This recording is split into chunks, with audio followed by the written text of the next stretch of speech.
Bonjour à tous. Aujourd'hui, nous allons aborder le chapitre 4, Géométrie des masses.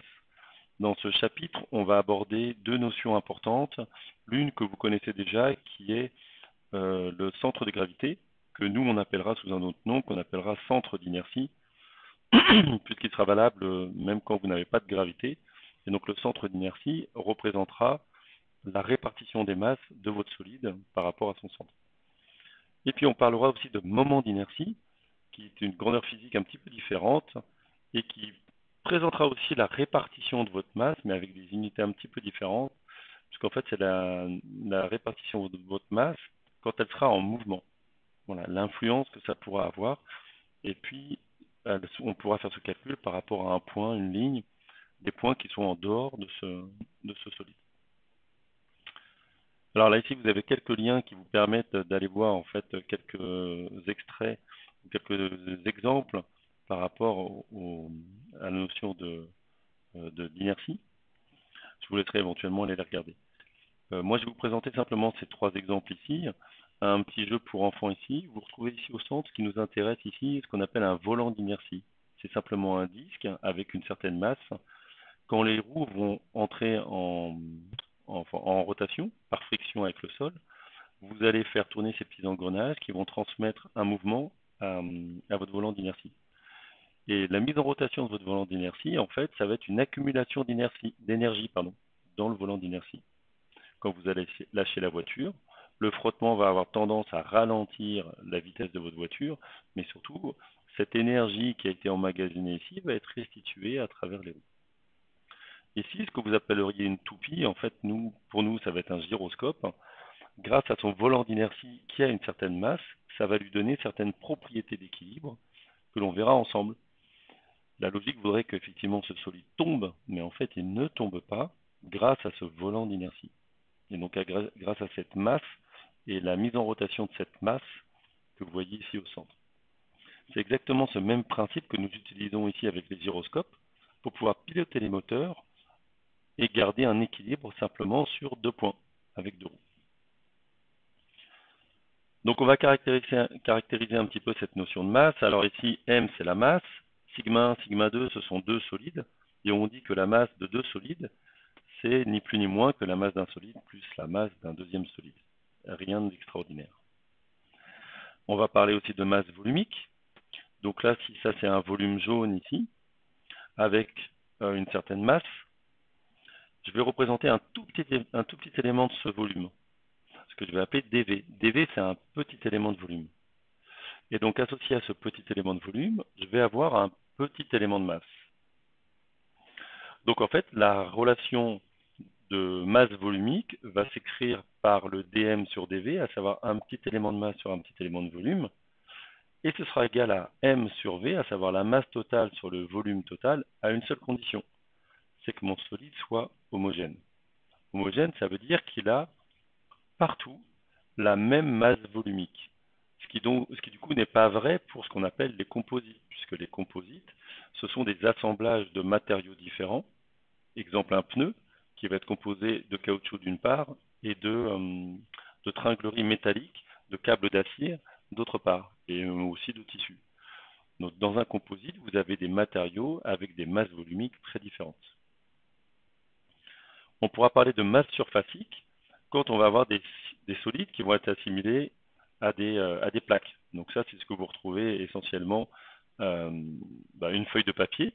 Une feuille de papier, c'est un exemple type, on va parler de grammes par mètre carré, et notamment les feuilles sur lesquelles vous écrivez, ce sont des feuilles qui font 80 grammes par mètre carré.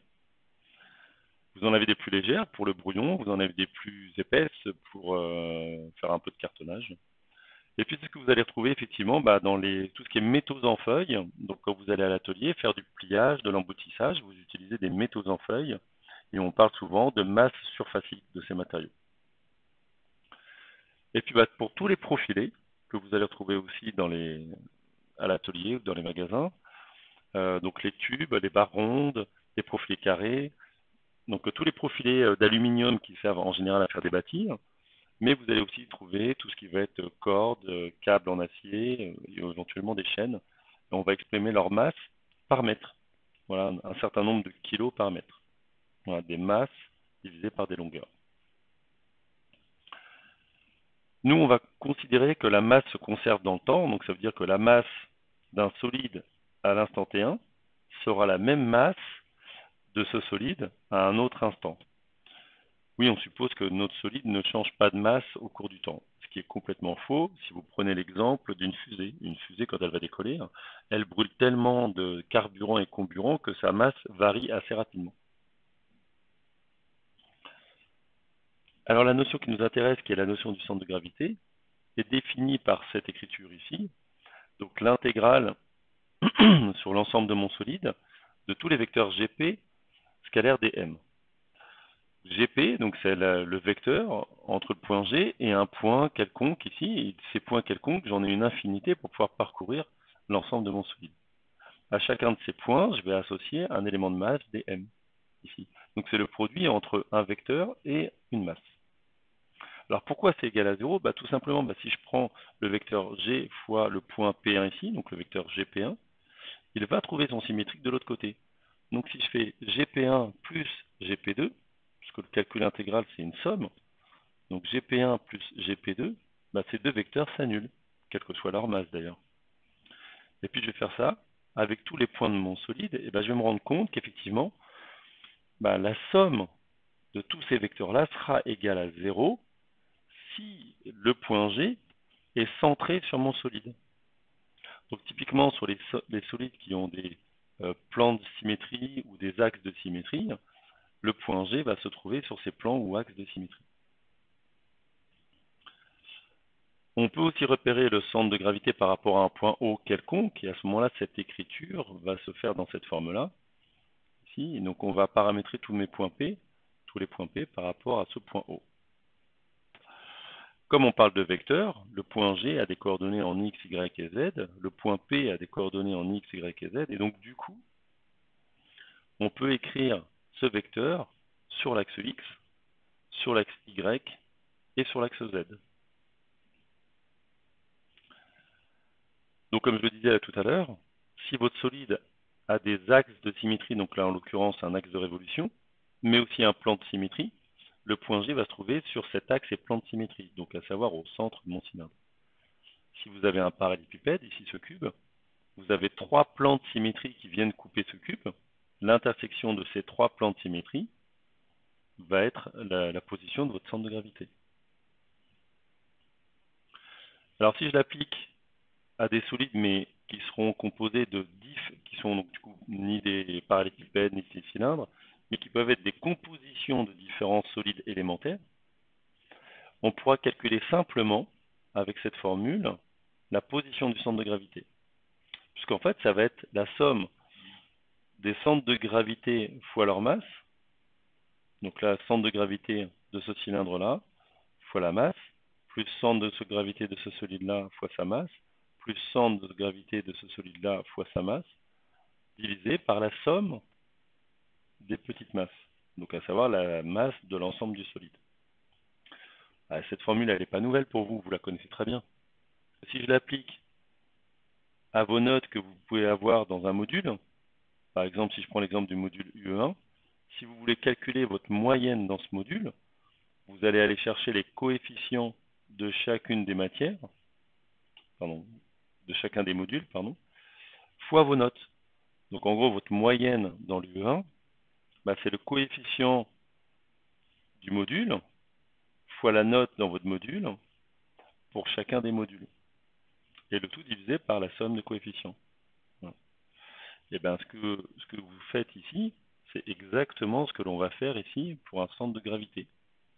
Et si vous réfléchissez bien, les coefficients, on parle souvent de pondération. Pondération comme charge pondérale, c'est les mêmes racines, à savoir c'est le poids que je vais donner à la note, le poids que je vais donner au centre de gravité. Plus le poids est important, plus la position de ce centre de gravité est importante. Plus le coefficient est important, plus cette note va être dans ce module est importante. Donc si je l'applique effectivement à mon vilebrequin ici, je vois trois solides 1, 2, 3. Ici, solide 1, solide 2, solide 3.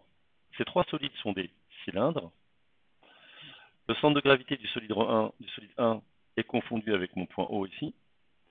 Le centre de gravité de mon cylindre 2 va se situer ici, à une distance 3h en Z de mon point O, centre du repère. Et puis mon solide 3 ici va avoir son centre de gravité qui va être ici. Donc 3h plus 2h, ça fait 5h. Et puis là, en regardant un petit peu les rayons, vous allez retrouver la position en Z. Bref, pour calculer le centre de gravité de mon vilebrequin, je vais appliquer cette formule qu'on a vue juste avant en faisant M1 au G1 plus M2 au G2 plus M3 au G3 divisé par l'ensemble de la masse du solide. Et quand je fais l'application numérique, il faut que je calcule M1 au G1. Au G1, comme le point O et le point G1 sont confondus, ce vecteur-là est nul. Donc M1 au G1, ça vaudra 0. Mais je vais avoir quand même besoin, effectivement, dans ma formule de la valeur de la masse M1. La masse M1, c'est la masse d'un cylindre, c'est la masse volumique fois le volume. Et votre volume, c'est le disque ici fois une hauteur. Le disque, c'est pi r carré et la hauteur 5h. Vous faites votre calcul, vous trouvez la masse M1. Vous répétez ça pour les autres et vous allez trouver donc du coup M2 au G2, M3 au G3 sous forme de vecteur.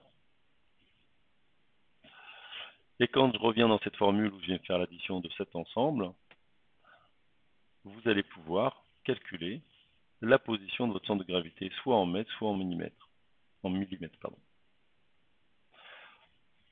Voilà pour le calcul de positionnement d'un centre de gravité. Merci à vous. Bonne continuation. Au revoir.